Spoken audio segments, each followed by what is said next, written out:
아침에 시장을 알리는 글로벌 주식 라이브 월스트리트 모닝 브리핑 10월 11일 화요일 방송 시작하도록 하겠습니다. 여러분 안녕하세요. 여도은입니다. 자, 3일간의 연휴 10월 첫째 주 그리고 이어서 둘째 주까지 이렇게 연속적으로 주 4일 회사를 나오고 방송을 하다 보니까 약간 10월이 또 후다닥 거의 절반 가까이가 흘러간 것 같습니다. 자, 10월 그리고 이번 주부터는 우리가 또 미국 시장 관련해서 전 세계 시장에 영향을 미치면 여러 가지 이슈들이 예정돼 있습니다. 일단 CPI 발표, 물가지수 발표가 있고요. 이번 주 이제 12일, 현지 시각으로 12일 펩시를 시작으로 해서 14일 주요 금융주를 필두로 한 기업들의 실적 발표, 미국에서 과연 기업들이 3분기 잘 버텨냈는지 또 앞으로에 대한 가이던스를 어떻게 제시할 것인지에 대해서 이야기가 많이 나올 시즌이고요. 그렇기 때문에 10월 중반을 보내는 우리들의 마음은 마냥 가벼울 수만은 없을 것 같습니다. 그럼에도 불구하고 우리는 시장을 떠날 수도 없고 이미 여러분들도 많이 체감하고 계시겠지만 또 떠나면 뭐합니까? 라는 그런 생각도 들기 때문에 이 시장에 대한 흐름을 매일매일 우리가 쭉 살펴봐야겠죠. 잠시 후에 어젯밤 사이에 마감됐었던 뉴욕 증시 상황 전달해 드리도록 하겠고요. 지금 계속해서 우려가 되는 건 미국, 그러니까 유럽 쪽은 사실 경기가 굉장히 안 좋다라는 것에 대한 이런 지표들이 발표가 되는데 미국은 고용이 워낙 좋다 보니까 이 경기 침체에 대해서 이야기들이 참 많습니다. 관련해서도 사이에 여러 이야기들이 전해졌는데요. 미국의 경제는 왜 이렇게 강한 것인지 또 미국의 현지 상황에 대해서 메리츠증권 권동우 부장과 함께 면밀하게 좀 체크를 해보도록 하겠습니다. 또 오늘도 월가의 소식은 미국 주식에 미치다 이항영 전문위원과 함께 확인해 보시죠. 자, 오늘 그쵸. 물려서 못 떠나고 더 이상 우리가 물러설 데가 없는데 시장은 점점 더 밀려나고 있습니다. 뉴욕 시장의 분위기 일단 주제부터 좀 확인을 해보도록 하죠. JP모건 제이미 다이먼 CEO가 경고에 나섰습니다. 이 때문에 나스닥도 그렇고 S&P 500도 그렇고 최저 수준 그러니까 2020년 7월, 9월 그 수준까지 좀 떨어진 것을 오늘의 주제로 먼저 말씀을 해드리도록 하겠고요. 이게 무슨 의미일까 싶은데 이 얘기를 들으면 우리가 그동안 한 2년 넘는 시간 동안 주식 투자 왜 했나 하는 그런 생각 들게 합니다. 나스닥 지수가 2020년 7월 이후 최저치까지 하락을 했고요. S&P 500 지수는 지난 9월 말 이후에 최저치까지 떨어졌습니다. 일단 사이의 시장은 13일 예정돼 있는 소비자 물가지수죠. CPI 발표 그리고 그 후반 예정돼 있는 3분기 기업들의 실적 발표를 앞두고 방향성을 모색했다라는 정도로 시장은 해석을 하고 있고요. 이뿐만 아니라 수면 아래로 좀 가라앉았던 여러 가지 악재들이 다 수면 위로 올라왔습니다. 국채금리 같은 경우에는 이제 콜럼버스의 날로 휴장을 했고요. 국채시장이 이 가운데 우크라이나와 러시아를 둘러싼 지정학적 리스크가 다시금 크림반도를 중심으로 해서 떠올랐고요. 중국의 코로나19 봉쇄 조치 강화 소식이 전해지면서 투자 심리에 악영향을 미쳤습니다. 또 영국에서의 관련된 안 좋은 악재들까지 좀 전해지고 있는데요. 이 가운데 달러화가 또다시 상승을 하면서 미국에서의 수출 기업들에 대한 기업 실적의 부담감을 안게 했습니다. 러시아와 우크라이나 관련한 소식을 잠깐 언급을 해드리자면 크림대교 폭발 사고가 벌어졌고 러시아는 이에 대해서 우크라이나에 대한 보복 공습을 감행하는 그러한 모습들이 진행이 되고 있습니다. 지난주 후반부터 사실 시장 상황은 안 좋았어요. 그 안 좋았던 배경은 미국의 9월 고용이 워낙에 좀 견조하게 발표가 되면서 이에 따른 긴축 속도가 완화될 것이다라는 기대감이 쏙 들어가는 그러한 분위기 속에서 시장은 하락세를 보였는데요. 여기에 더해서 찰스 에반스 시카고 연은 총재가 이 전미 실물경제협회에서 연설을 했는데 연준이 내년 초까지 금리를 인상한 후 한동안 금리를 제약적인 수준에서 유지해야 한다. 이제 우리의 가장 좀 긍정적인 빅피처는 금리 인상하고 인하 기조로 꺾이는 건데 인상 후 그 높은 수준의 금리를 당분간 유지할 것이다. 이러한 부담감이 짙은 그런 발언들을 했습니다. 이 가운데 또 가장 충격을 줬던 건 제이미 다이먼의 JP모건 최고 제이미 다이먼애가 아니고요. JP모건의 제이미 다이먼 최고 경영자 CEO가 미국이 내년 봄이나 여름 정도에 침체에 빠질 것이다. 그러니까 향후 6에서 한 9개월 정도 후에 경기 침체에 빠질 것이다라는 경고를 했는데 CNBC와 인터뷰를 했습니다. 유럽은 이미 침체에 접어들었고 미국은 지금 6에서 한 9개월 이내에 침체에 빠질 것 같다. 그러나 또 이 가운데 더 안 좋았던 건 침체의 그 정도에 있어서도 완만할 것이라고는 확신할 수 없다. 이에 대비해서 우리가 뭔가 대비해야 된다. 이런 이야기를 했습니다. 자, 기업들의 3분기 실적 발표 앞서서 말씀드렸듯이 JP모건, 웰스파고, 모건스탠리, 시티 등이 이번 주에 실적 발표가 예정돼 있고요. 그에 앞서서 이제 12일에 펩시코, 13일에는 델타, 그리고 도미노스 등의 실적 발표가 예정돼 있습니다.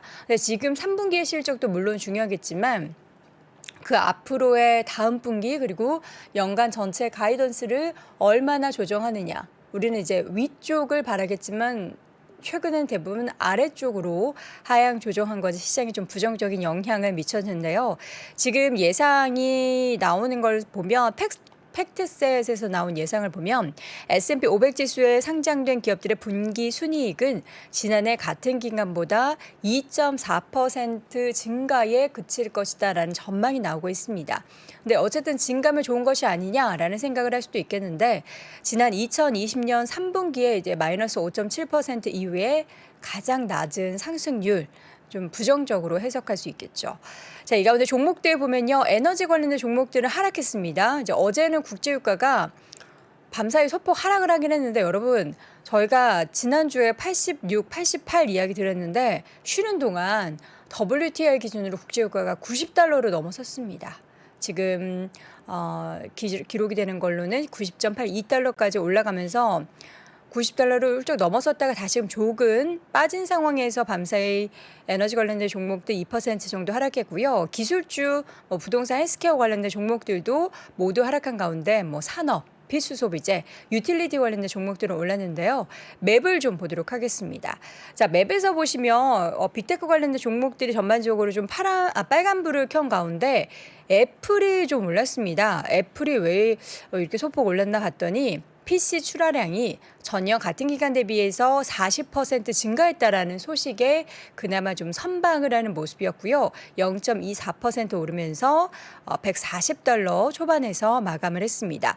메타도 좀 올랐습니다. 메타도 0.26% 올랐고요. 트위터의 주가가 2%대 올랐는데 전반적으로 어제 마이크로소프트도 많이 하락했지만 반도체 관련된 종목들은 하락했습니다. 마이크로소프트 2.13% 하락, 그리고 지금 보면 엔비디아나 퀄컴 등의 주가가 좀 크게 하락했죠.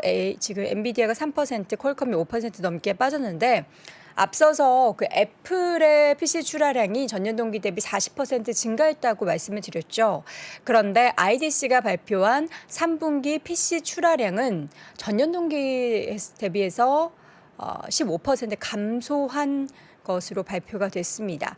미국 정부의 대중국 관련한 반도체 관련 제재로 이러한 좀 부담감을 더해지면서 레미니서치 그리고 관련된 반도체 장비 업종이 좀 크게 하락을 했고요.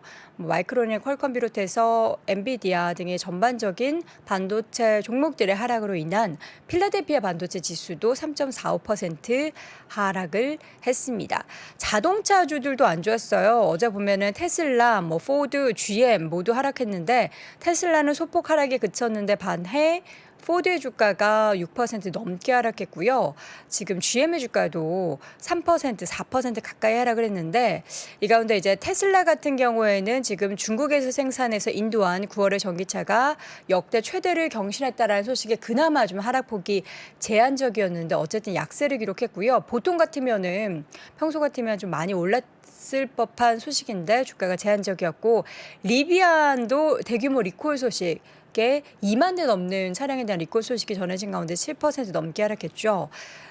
포드랑 GM, 제너럴 모터스 같은 경우에는 UBS에서 차량 공급 과잉으로 향후 가격 하락이 부담된다라는 의견과 함께 투자 의견을 하향 조정하면서 주가가 이렇게 큰 폭으로 하락을 했습니다. 그리고 앞서서 중국 재봉쇄 관련한 이야기를 전해드렸는데요. 카지노 관련된 종목들이 대거 하락했습니다. 윈 리조트가 12% 이상 하락했고요. 라스베이거스 샌즈와 MGL 리조트의 주가도 7에서 3% 정도 하락세를 보이며 마감이 됐습니다.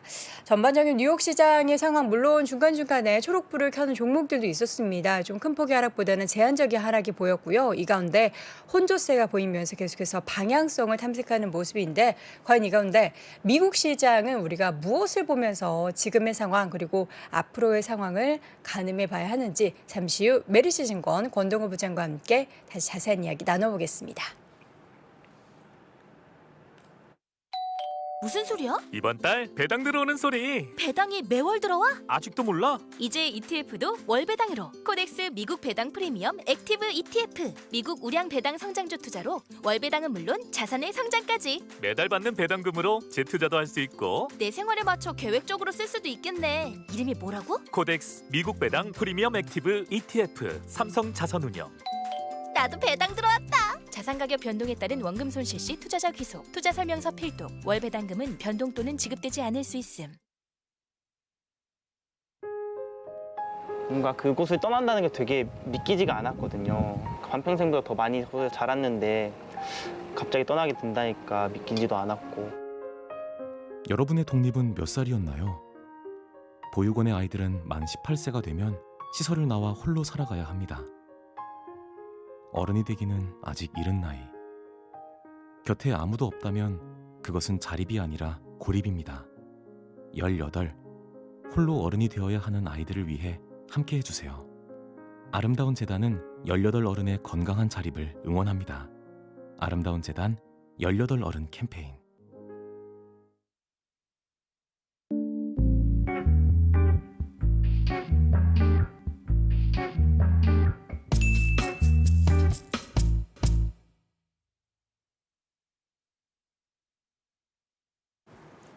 네, 월스트리트 모닝 브리핑 함께하고 계신 시각 현재 6시 43분 지나고 있고요. 이번에는 심층 인터뷰 메리츠증권 권동우 부장 함께합니다. 부장님 어서 오세요. 네, 안녕하세요. 네, 반갑습니다. 어제가 아니죠. 지난주에 저희가 그 영국 네. 관련한 상황에 대해서 쭉 그 LDR 뭐 이런 거 막 설명해 네, 주셨잖아요. 예, 복잡했죠. 네. 근데 밤상에도 영국 관련한 소식이 전해졌는데 이게 무슨 얘기를 하는 겁니까? 이게 제가 이제 지난주에 와가지고 꽤 복잡한 말씀들을 좀 이렇게 막 드리기는 했었는데, 제가 그런 말씀을 드렸었잖아요. 이 지금 영국에서 국채를 장기 국채예요. 장기 국채를 이제 무제한 매입하는 거가 네. 2주만 하고 이제 끝나기 때문에 10월 15일부터 10월 31일까지 어떤 일이 발생할지 모를 거고, 네. 이제 그 헤지펀드들이 어떤 식으로 공격할지 모를 거다라고 이제 말씀을 드렸는데, 그쵸. 어제는 영국에서 발표를 한 거는 국채 매입의 규모를 조금 더 늘린다고 얘기는 했어요. 2배 얘기를 한 거네요. 네네, 예. 그러니까 일간으로 더 늘린다고는 얘기했는데, 네. 현재 지금 그 국채 시장을 보면, 영국 국채 시장을 보면 생각보다 국가에서 지금 별로 안 사고 있습니다. 그러니까 원래 사겠다라고 했는데 네.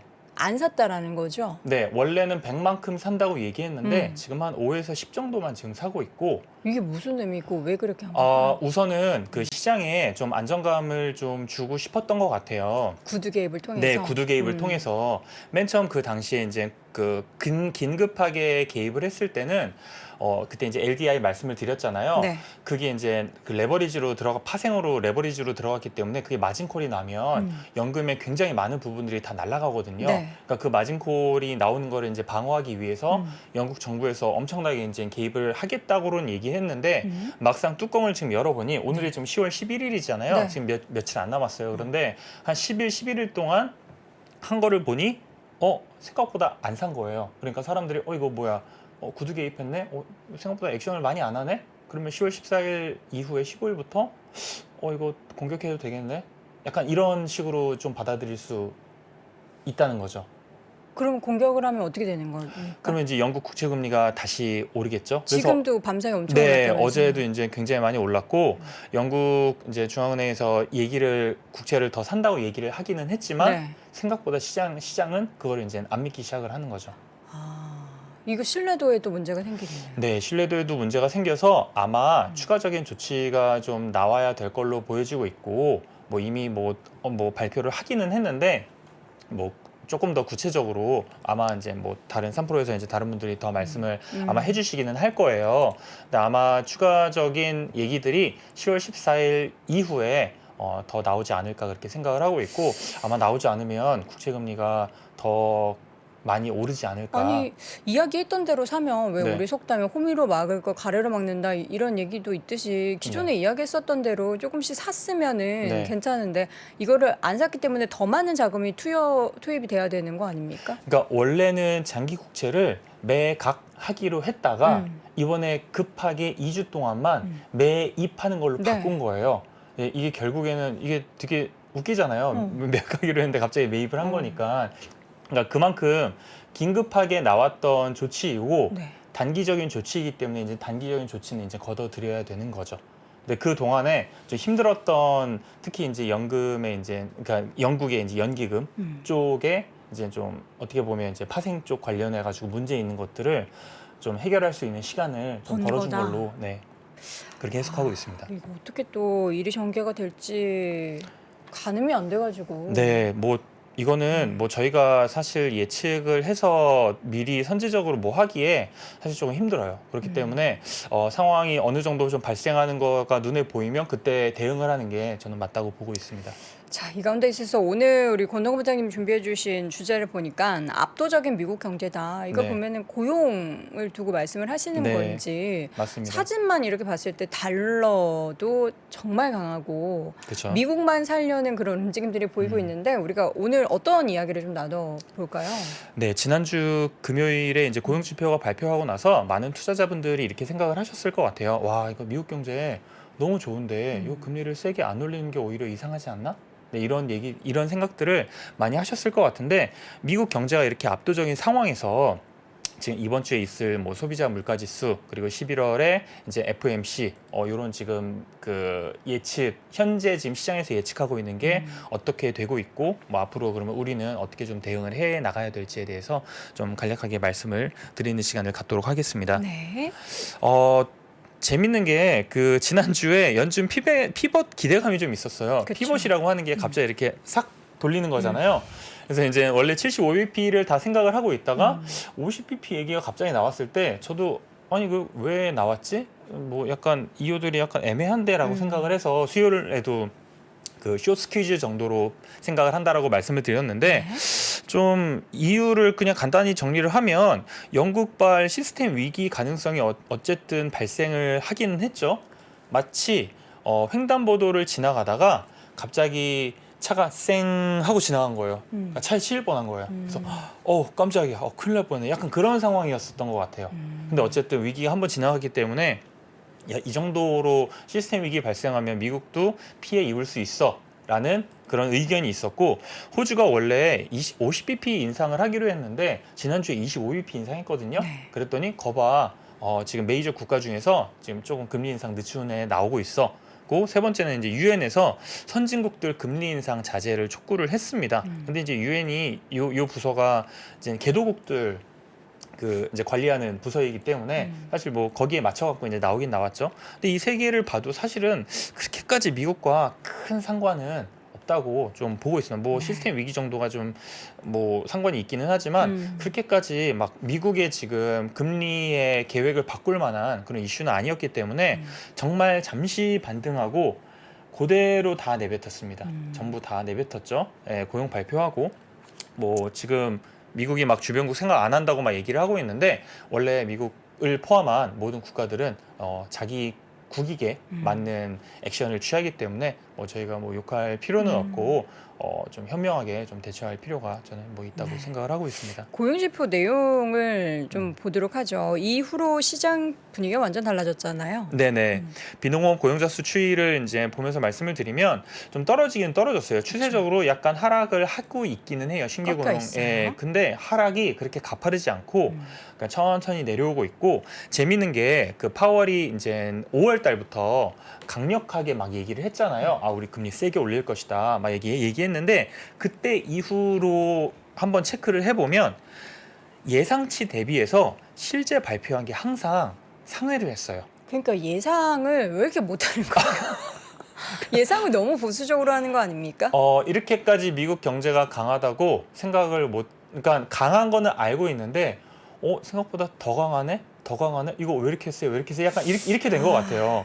네, 그렇게 돼가지고, 이렇게 하는데, 참, 그런 것 같아요. 근데 지금 경제가 이렇게 좋잖아요. 근데 이렇게 경제가 좋을 때, 금리를 안 올리면 사실 언제 올립니까? 근데 미국 고용만 입장에서는. 보고 경제가 좋다라고 이야기하는 건 너무 편협한 분석 아닙니까? 그렇죠. 근데 지금 전반적인 데이터들이 지금 다 좋게 나오고 있고 사실 물가가 높은 것도 뭐 이제 M2가 이제 이제 유동성이 늘어난 측면도 있기는 하지만 결국에는 전반적으로 지금 경제가 지금 부글부글 거리기 때문에 가격들이 이제 단계적으로 이렇게 올라가는 이제 그런 그림을 이제 보이고 있는 거죠. 네. 근데 뭐 저는 뭐 저희가 이제 연준 의장 파월이라고 한번 생각을 해보고 빙의를 해보면 네.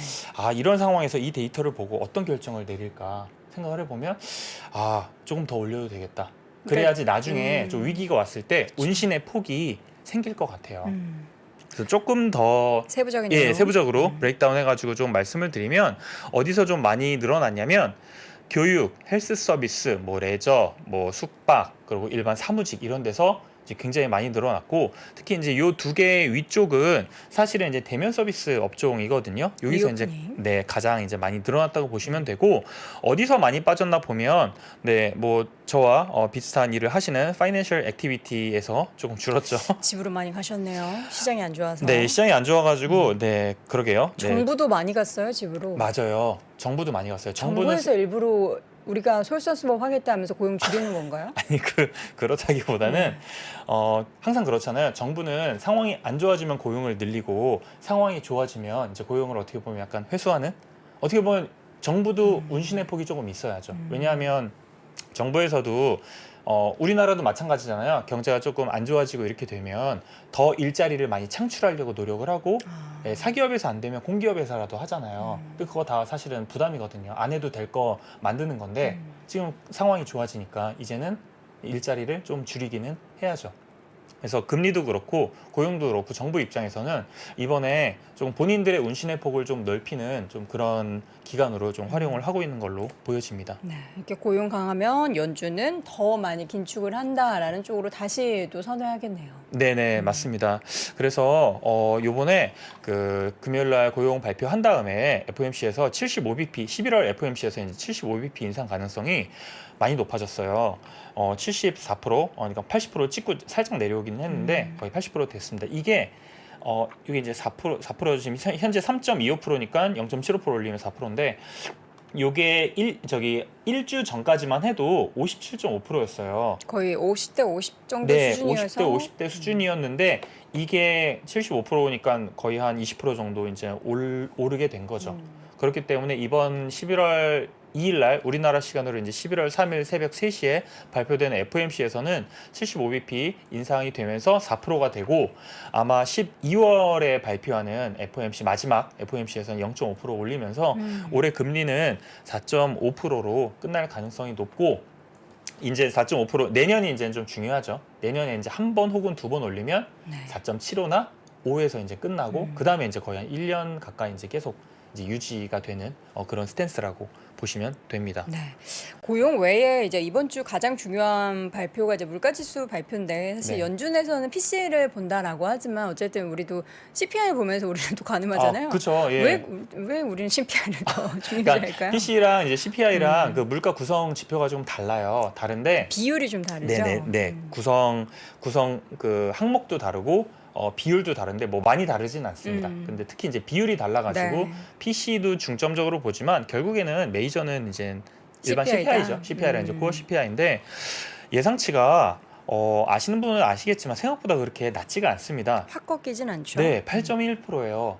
지난달 이제 8월 CPI죠. 음. 9월에 발표한 8월 CPI가 8.1% 예상했다 8.3% 나와가지고 그때부터 하락이 시작됐잖아요. 네. 근데 이번에도 지금 8.1%가 예상이 되는데 요 제가 추이를 한번 갖고 와 봤어요. CPI 추이를. 근데 다시 한번 파월로 빙의해 볼게요.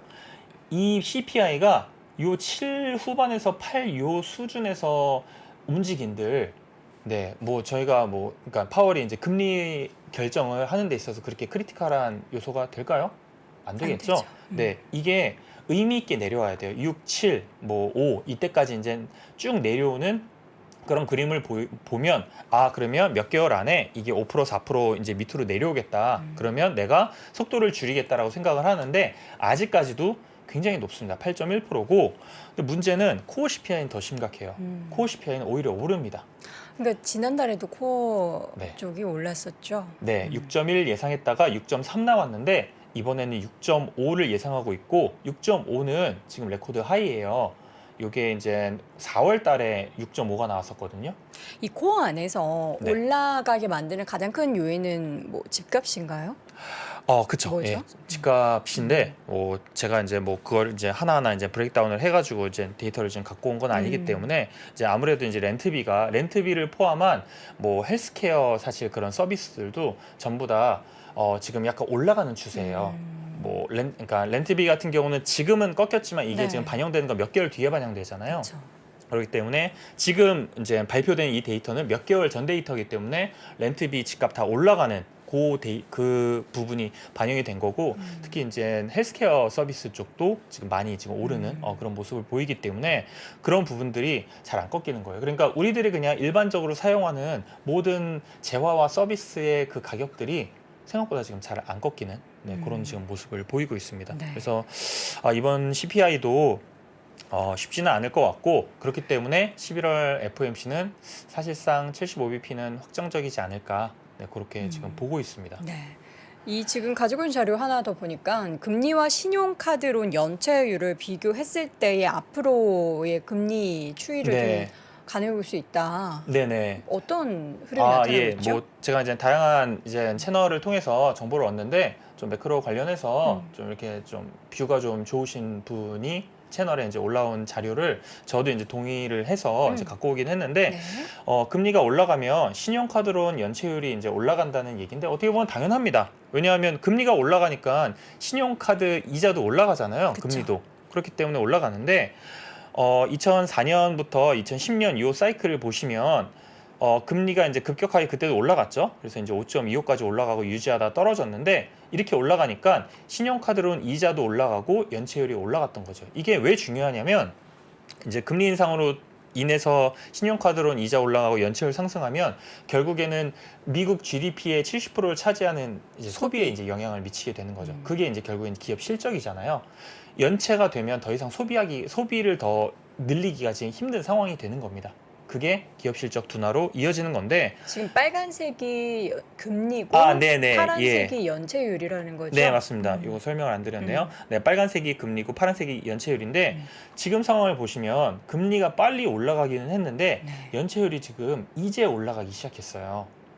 그러니까 소비의 타격을 받는 거는 사실 이제부터 이제 시작될 가능성이 이제 높다라고. 근데 이제 지금 보는 저기 거죠. 보면은 네. 적어주신 내용이 금리 인상, 실업률 상승, 경기 침체인데 경기 침체는 뭐 오락가락하고 실업률 상승 네. 이 사실 지금 그렇게 심하게 나타나고 있지는 않잖아요. 네, 맞아요. 사람들이 어쨌든 돈을 벌고 있기 때문에 네. 연체를 안 하고 있다는 맞아요. 거죠. 예, 지금은 그런데 연준에서 지금 이거를 부러뜨리려고 하는 거잖아요. 실업률을 강제적으로 좀 그쵸. 상승을 시켜서 지금 소비를 둔화하게 지금 만들려고 하는 거니까 이번 사이클은 연준에서 이 의지가 언제 꺾이느냐 실업률 좀 이제 그만 올려 그리고 실업률을 한번 추세가 잡히면 계속 이제 올라가는 이제 모양새이기 때문에 네, 저도 이제 계속 이제 불안하게 보고 있는데 현재로서는 아직까지는 신용카드론 연체율이 높지는 않지만 실업률이 이제 상승하면서 이제 경기 침체가 이제 동반이 되게 되면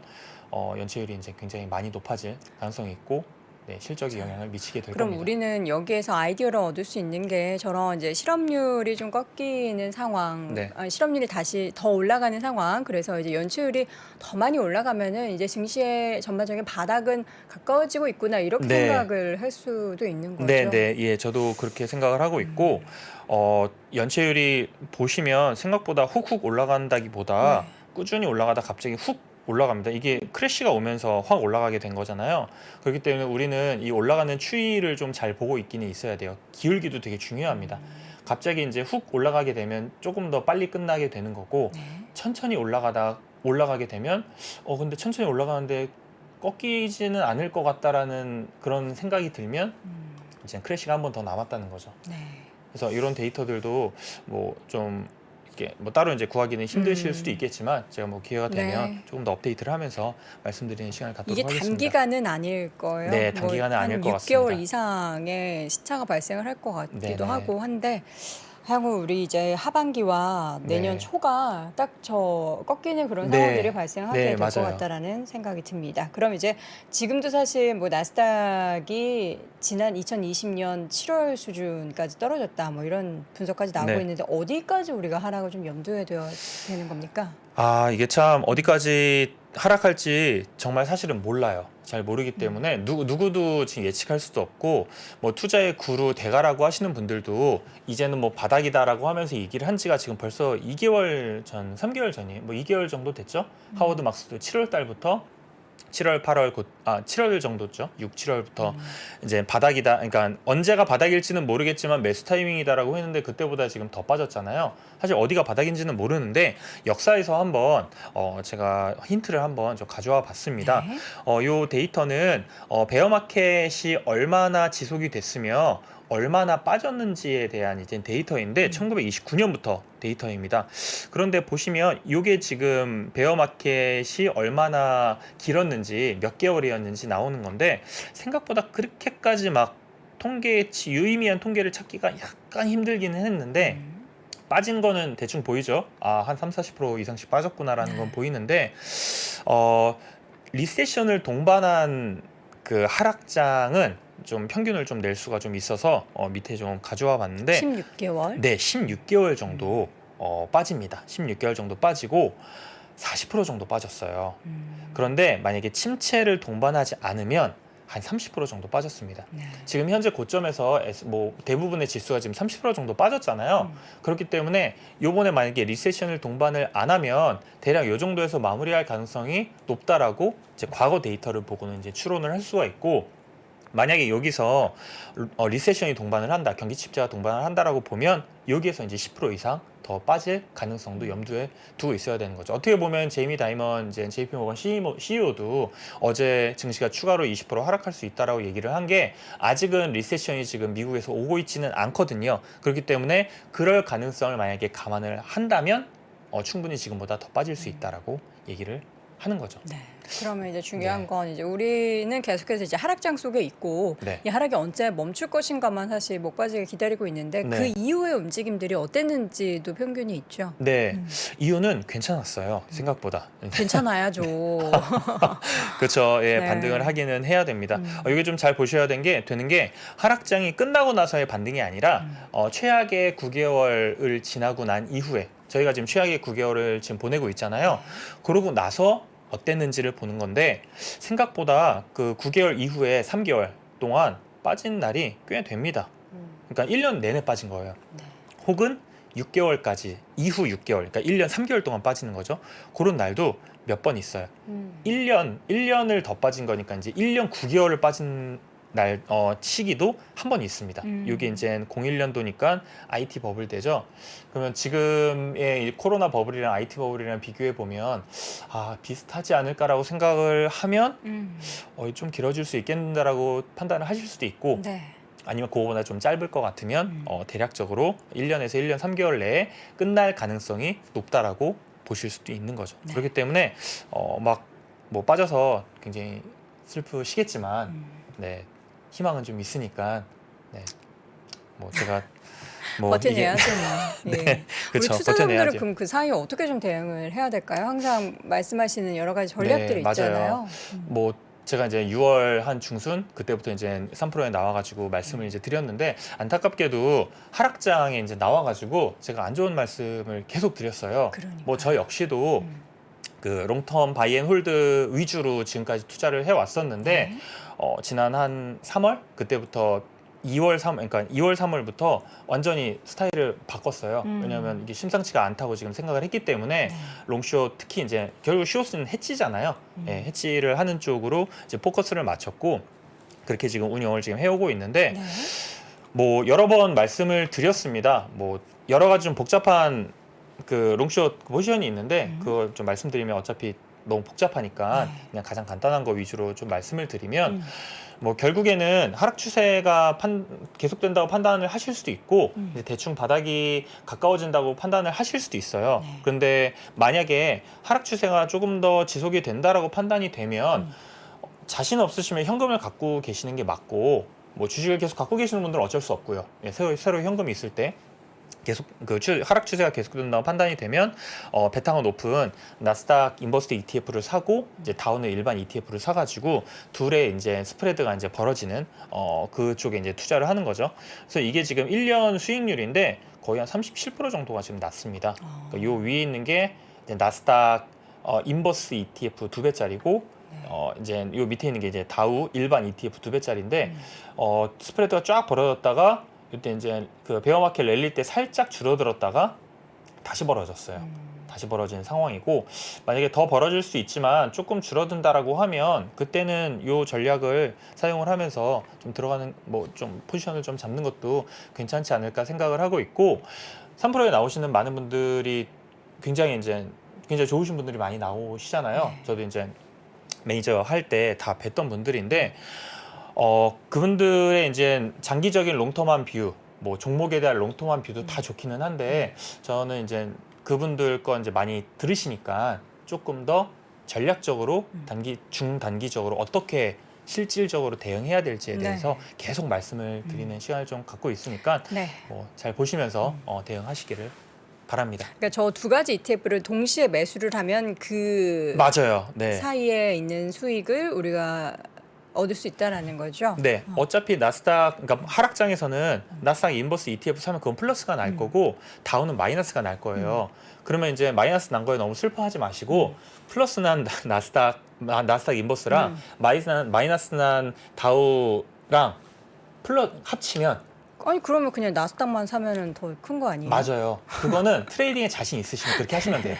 근데 자고 일어났을 때 무슨 일이 해칭을 해야 발생할지를 되니까. 모르거든요. 네, 해칭을 해야 되니까. 밤새서 트레이딩 하실 분들은 그냥 나스닥만 네. 인버스만 하시면 괜찮습니다. 알겠습니다. 자, 이렇게 해서 마지막으로 대응 전략의 롱숏 전략까지 확인을 해봤고요. 오늘 이 시간 메리츠증권 권동우 부장과 함께 이야기 나눠봤습니다. 부장님 고맙습니다. 네, 감사합니다. 정 프로님 표정을 보니까 얘기를 많이 못 들으셨던 것 같아요. 영국 국채? 네. 아유 뭐 얘기는 좀 들었죠 저도. 영국 쪽에 또 지인들도 있고 그랬어요. 있어? 아니 그 보리스랑 뭐 몇 명 알죠. 영국은 사실 경제가 진짜 안 좋아요. 이 코로나19 때 피해도 굉장히 강했고 유럽에서 떨어져 나오면서 굉장히 여러 가지 어려움을 겪고 있습니다. 최근에 굉장히 희한한 정책이 나왔어요. 영국은 금리를 되게 급격하게 올리고 있어요. 올리고 QT도 하고 있어요. 그런데 감세를 해준다고 했어요. 근데 이게 정책이 사실은 모두 한 방향으로 가지 않을 때도 있지만 이건 사실 반대되는 정책이죠. 그쵸. 한쪽에서는 금리를 올리고 한쪽에서는 세금을 깎아줘. 그러면 이게 어떤 일이 나타나냐면 그래서 이게 사람들이 갑자기 이제 무더기로 던지면서 네. 연초 이후에 50%나 하락하는 이렇게 역사책에 나올 만한 그런 상황들이 아닌가라는 생각들을 합니다. 네.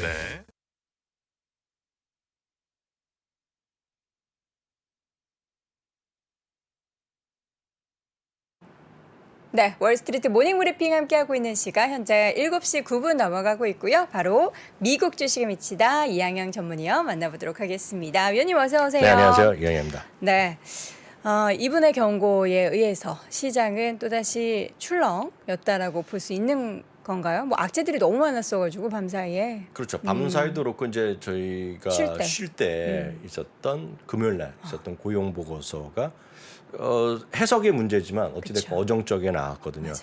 그래서 신규 일자리 그 다들 이해하시겠지만 음. 혹시 모르신 분을 위해서 금요일날 많이 떨어진 것부터 네. 해서 조금 말씀드리면 그러니까 우리나라 토요일날 새벽에요. 금요일날에 이제 고용보고서가 나왔는데 실제로 워낙 예상치 정도의 신규 일자리가 나왔어요. 그러니까 우리가 예상치 정도 나갖고 원하는 게 아니라 신규 일자리 많이 줄기를 원하는 거거든요. 그것도 약간 실망스러웠는데 뭐 어정쩡하다라는 표현이 맞을 것 같은데요. 문제는 이제 실업률이죠. 네. 실업률이 당연히 실업률이 낮아지면 좋잖아요. 그렇지만 이제 미국에서의 입장에서 보면 타이트한 고용 이런 얘기하면서 고용 시장이 약간 둔화되기 원하는데 오히려 실업률이 감소했거든요. 그러다 보니 이제 나스닥이 3% 넘게 떨어지면서 이거 아닌가 보다 하면서 쉽게 얘기해서 멋있는 사람 말로 표현하면 미국식 표현하면 연준의 어떤 방향이 입장이 바뀌지 않을 거다 이런 얘기가 나오면서 그날 같은 경우에 보면 10년물 금리, 2년물 금리가 다시 급등하고 그리고 달러가 좀 많이 올라갔습니다. 네. 참고적으로 오늘은 이제 미국은 휴일이었기 때문에 주시장만 열렸거든요. 그리고 채권 시장이 열리지 않았어요. 네. 콜럼버스 데이라. 그래서 그 정도가 있었다고 보셔야 되겠고요.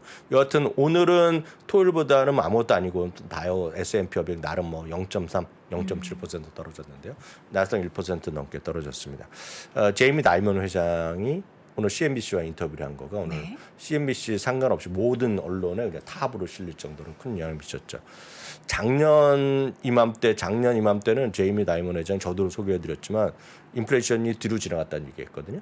인플레이션 끝났다, 거의 끝나갔다 얘기했어요. 근데 이분도 완전히 틀린 거가 얘기한 거가 우리가 모두 예상하지 못했던 우크라이나 전쟁이 일어난 것부터 그쵸. 이분의 스탠스가 조금씩 바뀌었습니다. 네. 그래서 우크라이나 전쟁 오늘도 그 얘기를 했습니다. 우크라이나 전쟁이 지난 주말에 또 격화되고 있잖아요. 뭐 크림반도 어디 뭐 다리 하나가만 뭐 부서졌는데 맞아요. 뭐 누가 했는지 모르지만 그 푸틴 이상한 사람은 또 저쪽이 문제 있다 그러면서 미사를 막 쐈잖아요. 네. 그러면서 뭐가 올라가겠습니까? 밀가격이 오늘 또 올라갔거든요. 그러니까 그런 것들이 나오면서 지금 우크라이나 전쟁을 얘기하는 거죠. 네. 그러면서 지금 당장은 아니지만 앞으로 내년 봄 여름 정도 가을까지 해서 6에서 9개월 이런 정도 사이에 리세션이 들어갈 가능성이 매우 크다 얘기했고요. 주시장이 이미 한 25% 떨어져 있습니다. S&P 500 기준을 보면 아주 쉽게 20%가 더 떨어질 수 있다. 쉽게라는 표현을 썼습니다. 20%더 떨어질 수 있다는 얘기하는 거죠. 이러다 보니 시장은 오늘 모든 언론에서 CNBC 그 인터뷰를 이용하면서 많이 주가 좀 하락하는 그런 계기가 됐고요. 나스닥은 2020년 7월 이후 최저가입니다. 다우나 S&P 500보다 나스닥이 더 떨어지는 건 역시 기술주가 많이 들어가 있다는 거. 그리고 기본적으로 보면 금리 상승에 가장 약화된다는 거. 이제 기억하시잖아요. 달러의 영향에서 가장 영향을 받는 것이 기술 섹터입니다. IT 섹터. 그죠? 전체적으로 6대4. 미국 매출 6, 그리고 해외 매출이 40이 미국의 일반적인 S&P 매출이라면 지금 IT 같은 경우는 거의 55%, 56% 차지할 정도로 상대적으로 더 많다는 거죠. 네. 해외 매출이죠. 그러니까 1% 달러가 올라갈 때마다 0.5% 하락. 있다는 거거든요. 이게 바로 그런 큰 그림에서 물론 이제 20여 개 기업은 이미 실적 발표했지만 큰 의미는 없겠고요. 이제 내일 새벽부터 펩시부터해서 실적이 발표되거든요. 우리나라 시간으로. 그럼 이번 실적의 가장 중요한 것은 결국 그 달러에 대한 언급. 이미 20여 개 중에 10개 정도가 이미 벌써 달러를 언급하기 시작했기 때문에 이번에 가장 그거 아마 눈높이를 낮추는 것들. 그래서 이번에 실적도 썰렁하게 많이 나오겠지만 어닝 가이던스에 대한 주목하라는 얘기를 또 뱅크 오브 아메리카도 오늘 할 정도니까요. 일단 그런 정도의 일이 있었다라고 먼저 큰 틀에서 좀 같이 이해하기 쉽게 좀 말씀드렸고요. 네. 제이미 다이먼 회장의 이 내용은 워낙 그 뉴스마다 다 나와 있고 우리나라 뉴스에서도 많이 언급돼 있기 때문에 뭐 내용이 길지 않기 때문에 필요하신 분은 유튜브에다 올라와 있거든요. 내용이 한번 보시면 좋겠습니다. 이 내용은 전부 다 포함 지금 말씀드렸고요. 유럽은 이미 리세션이 진행 중이라는 얘기를 하고 있습니다. 이분뿐만이 아니다. 폴 듀터 존스라는 분도 아시는 분 많을 것 같습니다. 이분도 역시 대표적인 헤지펀드 운영자인데요. 이분은 미국이 이미 리세션에 진입해 있다는 얘기를 하고 있습니다. 리세션을 선언하는 것은 MBER이라고 말씀드렸습니다. 전미경제연구소인데요. 오늘이 아니라 지난주 초에 한 언론에 인터뷰로 나왔거든요. 의장이. 근데 그분이 뭐 웃으면서 얘기하는 거죠. 질문하는 사람 자체가 오늘 현장에서 말할 수 없지만 얘기하지만 그분도 똑같습니다. 지금 미국의 MBER에서 선언한 리세션은 다양한 경제 최근의 상황을 갖고 얘기하는 건데 자기네가 아직 모이지 않았다는 얘기까지 했거든요. 그러니까 언제라도 모이면 지금이라도 선언될 수 있는 거죠. 그렇지만 아무도 모르는 건데 현실적으로 올해보다는 내년에 선언될 가능성이 지금은 약간은 커져 있다라고 보셔야 될 것 같습니다. 왜냐하면 이번 3분기 GDP 상당히 또 상대적으로 높게 나올 수 있는데 이것은 GDP 산정하는 것들에 대한 문제거든요. 그래서 무역 수지의 계산을 했다면서 GDP가 상당히 또 높게 나올, 그러니까 워낙 뭐 아주 낮은 수준은 아닐 가능성이 있기 때문에 이론적이나 보면 내년에 리세션에 들어갈 가능성이 커져 있다라고 보셔야 되겠고요. 이번은 리세션이 들어가면 통상 300일 정도 지속되는데 결국 이제 뭐 내년은 돼야 되겠죠. 최근 들어서 여러분들 주목하실 만한 것은 뭘 사야 된다 이런 거는 보실 큰 의미가 없겠고요. 그거보다는 다양한 곳에서 얘기하는 이번에 하락세 진입, 그러니까 어떻게 되면 바닥을 지나가고 있는 거를 해석할 수 있냐는 논리입니다. 그래서 이거는 여러 군데 도이치방크도 얘기했고 지난주에는 제가 모건 스탠리 거 전해드렸습니다. 그래서 다양한 것들을 보시면서 지금 그런 것들을 좀 마음의 여유를 찾아가는 것이 맞다라고 이해하시면 되겠습니다. 네, 유가와 밀값의 움직임. 지금 유가가 우리 쉬는 사이에 뭐 이제 $90 위로 올라가 있더라고요. 네, 좀 올라갔다 잠깐 내려가는데 저는 최근에 휘발유 가격이 안 나서 그 기름 안 나서 모르고 기름값 다시 조금 올라가나요? 아니 주말에 넣었을 때는 아직은 반영이 안 돼 있더라고요. 네, 하여튼 기름값은 이제 환율과 영향이 있는데 환율은 올라왔었는데 물론 기름값 전체가 떨어졌는데 최근에 다시 올라가면 지금 환율 유가도 다시 우리나라도 휘발유 가격이 올라갈 가능성이 있겠죠. 어찌됐건 유가는 오늘 그래도 고점 대비 한 2% 떨어졌고요. 밀값은 오늘 약간 상승세를 했습니다. 6.6% 올라갔지만 전체 추세적으로 좀 올라가는 모습입니다. 다만 그나마 요 3월과 6월에는 이것뿐만 아니라 대두 가격이나 이런 것들이 다 올라갔거든요. 이 최근에는 다른 제가 오늘 확인하고 왔는데 대두 가격 이런 것도 별로 안 올라갔고요. 지금 밀값이 지금 주도를 하고 있다라고 일단 이해하시면 되겠고요. 요 그림은 10년물 금리, 2년물 금리는 오늘 거래가 아니라 금요일 거래입니다. 오늘은 시장이 쉬었고요. 콜럼버스. 요거는 10년물 금리가 3.88%까지 상승했고 2년물 금리가 상승했고 요거는 뭐로 알 수 있냐면 뭐랑 앞서도 잠시 얘기했지만 지금 고용 시장이 생태각보다 강하게 나왔거든요. 바로 그거에 따른 해석으로 연준에서 소위 매파적인 입장이 계속될 것이다. 뭐 이런 것들이 나오면서 쉽게 해서 패드워치 툴에서 나온 것들이 전반적으로 올라갔어요 지금요. 그러니까 그런 것들에 의해서 계산으로 나온 소위 여러분들 보실 수 있는 건 기대 정책 금리의 추이가 있는데요. 그것이 오히려 전주 대비보다 올라갔어요 지금요. 여러분 찾아보시려면 Expected Fund Rate라는 차트가 있어요. 구글에서 검색하시면 됩니다. 한국말로 하면 기대 정책 금리의 추이가 있거든요. 그게 좀 올라가는 것이 꺾여야 됩니다 지금. 근데 그것이 계속 올라간다는 것 자체를 보면 연준에서 4.6이 아니라 더 올릴 수도 있다. 그렇게 해서 굳이 제가 설명을 드리면 그런 거거든요. 그러니까 그런 것들을 일단 이해하시면 되겠습니다. 달러는 다시 또 올랐습니다. 네, 달러는 이제 오늘자 그런데요. 달러는 말씀드렸다시피 달러의 강세가 좀 이어지고 있다라는 거죠. 이것은 앞서 말씀드렸던 전체적인 어떤 안전자산의 달러일 수도 있겠고요. 말씀드렸던 금리의 상승에 대한 기대, 우려 이런 것들. 그리고 말씀드렸던 유럽과의 차이 이런 것들이 되겠죠. 계속 말씀드린 달러의 강세는 이번에 이런 전체적인 추이도 할 수 보셔야 되겠지만 이번 3분기 실적의 시즌에 키워드일 것이다. 키워드. 그래서 참고적으로 1%가 달러가 올라갈 때 수익이 0.5% 감소한다. 이 정도만 상식적으로 일단 이해하시면 되겠습니다. 네. 자, 고용 보고서 이후에 움직임들이 많이 이렇게 달라진 거잖아요. 네, 그게 바로 이 그림입니다. 앞서 보여드리려던 거 제가 좀 찾아왔는데요. 네. 그게 바로 Expected Federal Fund Rate이고, 요거는 누가 만드는 것이 아니라 파생 상품에 나온 가격에 의해서 형성되는 겁니다. 그래서 이것이 Fed Watch 툴 등 그런 것들에서 나온다라고 보시면 돼요. 비슷한 개념으로 나오는 건데 이게 파란색인데 이게 지난 금요일자거든요. 이게 보면 전전주 되니까 바로 연준에서의 FOMC 발표 이후보다도 오히려 올라가는 모습입니다. 쉽게 해서 4.6이 연준에서의 제시한 가격이잖아요. 점도표인데 이보다 더 위로 막 가고 있죠 지금요. 그러니까 이것이 지난주 초만 하더라도 여기까지 내려왔다가 내려가고 위아래인데 지금 이게 계속 올라가는 거는 악재, 내려가야 된다. 이게 전체적인 추이가 그것만 염두에 두시면 이거는 자주 여러분들 검색해 보시면 금방 찾을 수 있기 때문에 이런 것도 확인해 보시면 좋을 것 같습니다. 특히 증권회사 다니시는 분들은 이거 항상 보시면서 보고하시면 좋을 것 같습니다. 네. 자, 팁을 주신 건가요? 네, 좋죠. 예, 그래서 네. 요거는 이제 내용을. 말씀드렸던 것만 혹시 아까 보니까 댓글에 보니까 이거 모른다. 다시 한번 설명해달라 해서 네네. 오늘 급히 준비해봤는데 여튼 이 정도가 나왔다라고 일단 이해하시면 되겠습니다. 종목별로 보면 AMD 충격이 좀 컸었죠. 그렇죠. AMD 오늘 1%지만 지난 금요일 10% 이상, 그쵸. 훅 15%확 떨어졌잖아요. 그 저희가 그 금요일 날 아침 방송할 때 제가 속보 있던 거 네. 실적 시즌 이후에 발표했는데 알려주셨죠? 그때는 4% 정도였는데 결국 10% 실제 넘게 확 본장에서. 떨어졌어요. 그나마 다행인 것은 아직까지 전체적으로 보면 투자 의견 자체를 내린 곳은 없고요. 여전히 유지하는 곳이 다 대부분입니다. 다만 목표 주가는 16곳, 17곳이 다 다 내렸어요. 하향이네요. 이거 내릴 수밖에 없습니다. 회사에서도 얘기했고 이번에 3분기만 얘기했는데 4분기에도 아마 눈높이가 낮출 겁니다. 지금 이미 낮아지고 있지만 그에 대한 것들이 가이던스가 안 좋게 얘기할 가능성이 크다라고 일단 이해하셔야 되겠고요. 네. 이거 다시 한번 보여드리면 구체적으로 보면 이들의 시각에서 보면 여기서 보실 거는 요 아래만 보시면 되겠습니다. 데이터 센터는 이번에 전체적으로 여전히 이번에도 8% 정도 늘어날 거라 보고 얘기했고요. 데이터 그 센터나 이런 건 다 좋은데 문제는 여기죠.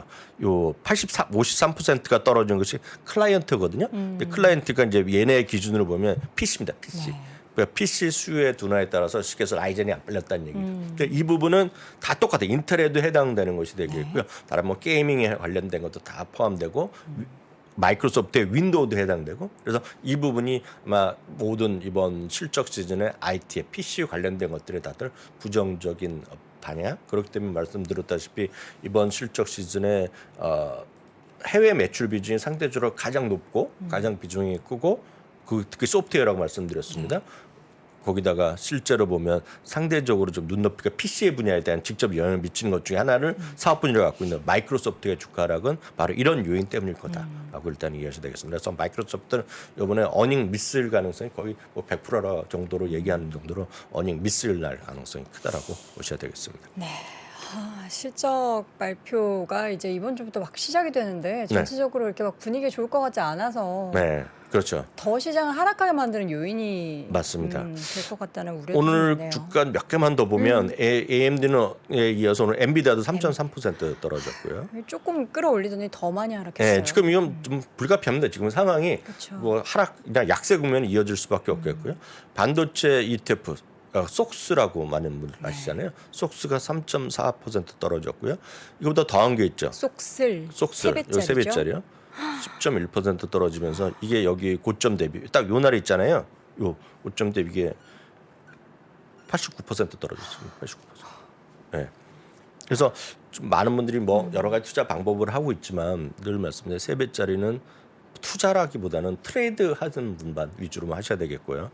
뭐 묻어가고 이런 개념이랑은 약간 생각이 많이 다를 수 있기 때문에 조금 더 연구해 보시고 조금 더 확인해 보시고 하셔야 될 것 같습니다. 그 3배짜리의 매매의 어떤 존재 이유 그리고 그런 매매의 어떤 스킬 이런 것들은 좀 충분히 전문적인 어떤 트레이딩에 자신 있는 분만 하셔야 된다는 거 이번에도 다시 한번 보여주는 게 아니냐 싶네요. 반도체도 안 좋았는데 네? 자동차도 너무 안 좋은 거 자동차는 의견이 여러 가지 엇갈리고 있는데요. 좋다는 사람도 있고 나쁘다는 사람도 있는데 오늘은 UBS, 포드랑 GM은 똑같이 내렸습니다. 포드는 중립에서 매도로 내렸고요. GM에 대해서 매수로 중립을 내리면서 오늘 3-4%씩 오늘 주가가 하락한 모습을 보여주었습니다. 자, 이번 주 이제 실적 발표 본격적으로 시작이 되는데 네네. 뭐부터 하는지 좀 정리를 해주시죠. 네. 오늘 실적 보면 말씀드렸다시피 오늘 펩시코가 이제 펩시가 발표되고요. 오늘 밤인가요? 그렇죠, 그렇죠. 아, 화요일 우리는 날이니까 그러면은- 화요일 날 장 마감이니까 네. 내일 새벽이 되겠죠. 내일이 이제 우리 수요일이잖아요. 네. 수요일 새벽이 우리나라 되겠고요. 시간. 예, 새벽이 되겠고 오늘 밤에는 그 우리나라에서 유럽 주식 갖고 있는 분들이 몇 가지 종목이 있어요. 대표적인 게 그 루비통, LVMH를 좀 갖고 발표하나요? 계시고, 예, 갖고 계시고 최근 들어서 이번에 그 폴쉐가 그 상장했잖아요. 네네. 폴쉐를 좀 한 분이 이번에 계시다고 제가 지금 통계를 한번 본 적이 있거든요. 네네. 오늘 LVMH 오늘 실적을 발표합니다. 근데 LVMH는 뭐 갖고 계신 분을 위해서 말씀드리고 저도 뭐 투자해 본 적은 없지만 LVMH는 이번에도 매출이 한 22% 늘어나겠죠. 늘어나고 이번에 6월 연간으로 보더라도 매출이 모두 2자리 이상 증가. 왜 그러세요? 많은 분들이 사시는 것 같아요.